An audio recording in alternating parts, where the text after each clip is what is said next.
Privet Katila Wanengruski desu. So today, guys, I wanted to bring some very good news for all of you. And that news is that racism has ended. It has ended. How, you may ask, did racism end? After all, through thousands of years, how did it end so suddenly? Because teen girls posted a black square on Instagram, and that was the secret cure. It cured racism. Let's pack it home, boys. We done it. So, is it just me, or are things getting pretty crazy out there? So, in this video, before we start, you guys know about the NPC meme, right? It was a big thing about a year or two ago, and, I thought, I got it before. But with the recent riots, I now see the true meaning of the word and the purpose of, the NPC. I see it so clearly now. I have other social media where I'm not political, so I follow, normal people who were in my high school, people who go to my college, people who were in my ROTC program, people of all walks of life, basically. And I swear, every single one of them, even people who were who weren't political at all, are posting this Black Lives Matter crap, how to be anti-racist, justice for George Floyd, how to know about your white privilege and use it, where to donate, blah, blah, blah. Everyone and their mom is doing. And I thought, seeing all this, every single person posting, and I'm like, holy shit, they are all NPCs. They're just getting piped up for outrage because this is what the media is telling them to do and what everyone else is posting, so they're just following the crowd. So this got me thinking about narratives in society. And before we start about narratives about society, we first need to state a fact, or not a fact, but kind of a observation, if you will. 90% of society are NPCs. And what does that mean? It means they simply intake the stimuli that their education system, that the media and the politicians and all the corporate labels and all the social media, accounts they follow tell them to, all the info from that, tell them when to get outraged, what to value, what is the state of society, etc. And most people are non-political, so they just soak it up, and that is that. They just oh, okay, yeah, that's just something I accept. They just don't think about it. And there's 10% of society who are the ones who create and push the narrative, and the ones who actually recognize the narrative that is being pushed. And while this might seem sinister, because usually when people use the NPC meme, they're basically pointing out to people who are just regurgitating something that they just never thought about before. They've just been told this their whole lives, and they're just regurgitating it. But narratives are actually essential in society. This is just a natural human thing. So most of these narratives are natural, and most of them are normal, and can be used for good, actually. For example, a narrative that is pushed in modern Western society is that you can't just murder someone who dishonors you. Just because you got slighted or insulted does not give you the right to murder someone in cold blood. Some nations and cultures tolerate it, but not in generally, at least the places where you guys are from, you probably don't. At least and the country I'm in the United States, doesn't. That's for certain. So this is a good narrative. We don't want people just be killing each other just based on slights. We didn't say that this was wrong based on some awesome deductive reasoning, that we made up as individuals. We just accepted it as fact because it came through our morals and cultural institutions and such like that. We just didn't question it, and sometimes that's a good thing. We don't need people questioning every single thing. That's the room for the philosophers. Most average people just don't need to think about why murdering someone who slighted them is wrong. They just okay, I won't slight. And that's actually, narratives are what make or break society. But the question is, what if the narrative is wrong? The people who challenge these types of narratives, who want to actually fundamentally change what the system is based on, what the mores and ideas, these are typically called dissidents. So when I see on Instagram, on Instagram and Twitter and Snapchat and whatnot, everyone posting, what they're, and whatnot, thinking they're challenging some power structure, that they're taking down a racist white supremacist system, that, police murder blacks on the streets, that blacks are just systematically discriminated against in every single way, and that they're treated unfairly, and white people gain all these things and get all these sorts of benefits just because they're white, and that this is all because America itself is a racist country and we need to fight it and make it just. So this is what these people who are posting this on their Instagram stories, retweeting, posting it on their Snapchat and everywhere else. This is where they're coming from. This is the narrative, you could say, if I'm being charitable to them. And basically when they're reposting it, it's like a dopamine fix. They're thinking they're like doing some justice posting, like they're marching on Washington, basically. So these NPCs have been drilled in their head through their education system, through the media, through their colleges, through their politicians, through their social activist, accounts that they follow. All those things combined push the narrative that I mentioned before. And basically it's in the back of their minds.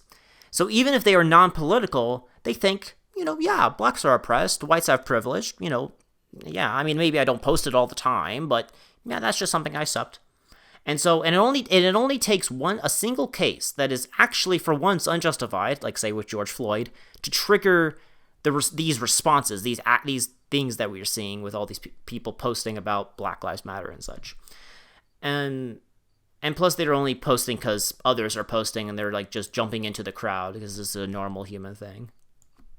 But I thought I was resisting the power. Like, I'm just fighting the white supremacist system. I'm just standing here for the black lives because the system right now just doesn't value them. I mean, is that right? I mean, the reason why everyone's rioting is because they're not unheard. Everyone's just ignoring them. No, honey, that is not that's not what's going on. Is it? I mean, is it just from the base off the top of my head? I've seen these and I don't even have to look up for these. These are just something I remember seeing on on Twitter. And, I saw like all these big multinational corporations, Twitter, Amazon, Google, Xbox, PlayStation, Netflix, Microsoft, Citigroup, all these big media corporations from CNN, MSNBC, ABC, CBS, NBC. They are all saying variations of Black Lives Matter. We must bless our black employees. We must fix the system, etc.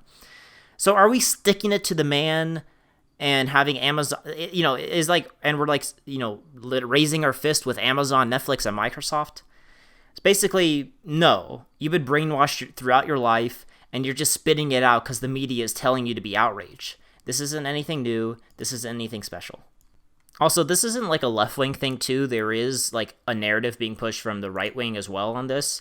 So, to avoid losing the black vote, Trump, who thinks he's going to get 80% of the vote because he passed criminal justice reform, is not trying to blame the rioters or, who are majority black. He's trying to blame Antifa. And now all respectable conservatives, quote unquote, is moving blame away from black looters and rioters to saying it's about Antifa. Even though no evidence shows that the majority of the riots are caused by rousing bands of anarchists, Trump said it basically to try to not blame black people. And now basically the right wing, the conservatives, so to speak, are eating it all up, and because that's the narrative being pushed from the top. So, as I mentioned earlier, the narrative is that black lives don't matter. And why don't they matter? Because they are murdered by cops and subject to all these abuses, and the reason why is because we live in a racist, white supremacist system that keeps them down and is unaccountable. We're not getting any justice or accountability from this system. So is this true? Let's focus on this, on the cold hard facts. So the first fact is that more white people are shot by police than black people. And already, this is like, oh my God, like most people don't even know this. They think that it's just black people being hunted on the streets and us whites just don't know what that is. More white people are shot by police than blacks. That is an undisputed fact. By the numbers, 370 whites are killed by police and 235 blacks are. Now, this is already a narrative that's just, that we're all just privileged because we don't know what it's like to be shot. Well, more white people are shot than blacks. This is an undisputed fact. Second of all, you might want to talk about per capita, but that difference is fully explained by black crime rates and black behavior towards police. Blacks commit 52% of murders, 60% of robberies, and are 30% of cop killers, despite being only 13% of the population, and are widely more hostile in cop encounters. Also, in 2019, if you want, okay, but what about unarmed people? What about unarmed? In 2019, unarmed black men were killed by cops compared to 19 for whites. Let's assume that every single one of them was unjustified, despite the fact that many of them were assaulting the police and trying to grab police weapons.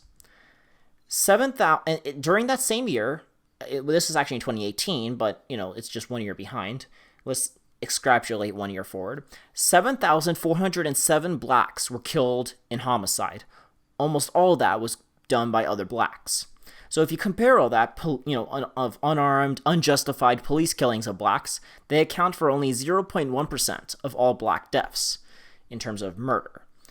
Oh, and this assumes that all of them, all the people who got, when black people got shot, this assumes all of them are white police officers, when in reality, these shootings take place in with black and minority cops in majority black and minority towns and cities, with a police force and local government that is overwhelmingly black.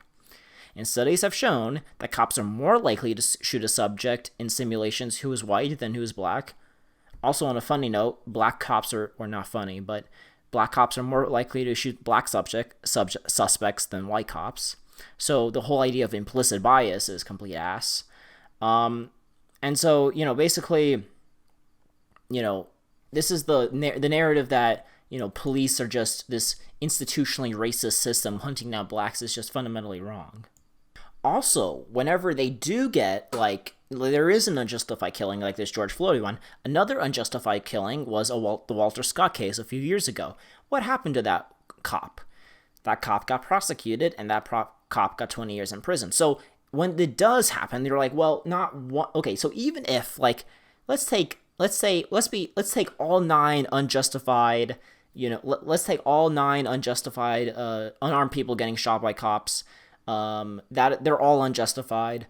9 is too many, even if they only represent 0.1% of all deaths. Okay, well, when there is unjustified, almost all the time they are prosecuted. It's not like they just get protected. The idea is that a lot of the time, another thing they complain about is it's 3rd-degree murder. They didn't charge them with 1st degree. Well, because their 1st degree requires premeditation, and most of these encounters don't. A cop isn't going out hunting for that specific person to kill. So, yeah, this is why that doesn't happen. However, this actually doesn't matter. The details don't matter about these shootings. They even lump in all armed people as well sometimes. The details don't matter. It's the fact that just one of their own got shot, so they have to protest. And when a jury figures out that what the cop did was justified for self-defense or whatever, and doesn't charge them with 1st-degree murder, it's just another injustice, quote unquote, and they just throw it on the list of names that they shout at you in hopes for you to be overwhelmed. Speaking of murder and all that, the reason why blacks are killed more on average, as I mentioned before, is because they commit crime, and they commit about 52% of all murders. And let's look at interracial crime, shall we? When you look at interracial levels of violence, we see that in overall numbers, only 59,778 acts of violence were committed by whites on blacks, as compared to 547,948 acts of violence that were committed by blacks on whites, which is 9 times more likely. But let's play the per capita game, shall we? If you adjust for the numbers, if you just, basically for population, you get that 45 times more violence is committed by blacks on whites than the other way around. Also, why do we not see a black police on black man shooting? Or just a black on black shooting? What about a case where a black Somali shot and killed a white woman? That was a case that happened in Minneapolis as well. Well, how come there was no looting or rioting? Oh yeah, because it doesn't fit the narrative. I also wanted to address the narrative that, the idea that the system itself is racist. This is a whole white supremacy system. We're all put down, and we need to reform it for blacks. Are we talking about the same system that allows you, despite having lower SAT and ACT scores, lower grades, lower GPA, to get into college more easier than a white person simply because you're black? Is this the same system that gives you hiring quotas and more favorable treatment when trying to get hired for a job simply because you're black? Is this the same system that gives specific government grants and contracts to minority-owned businesses and colleges and bars them from those with less diversity?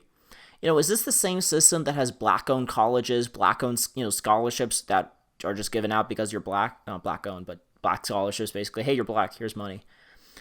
A whole damn month dedicated to black history and history, all the history books that glorify, this is a black guy who did this. This is the glories and struggles of black people, and they're taught to every single person in America.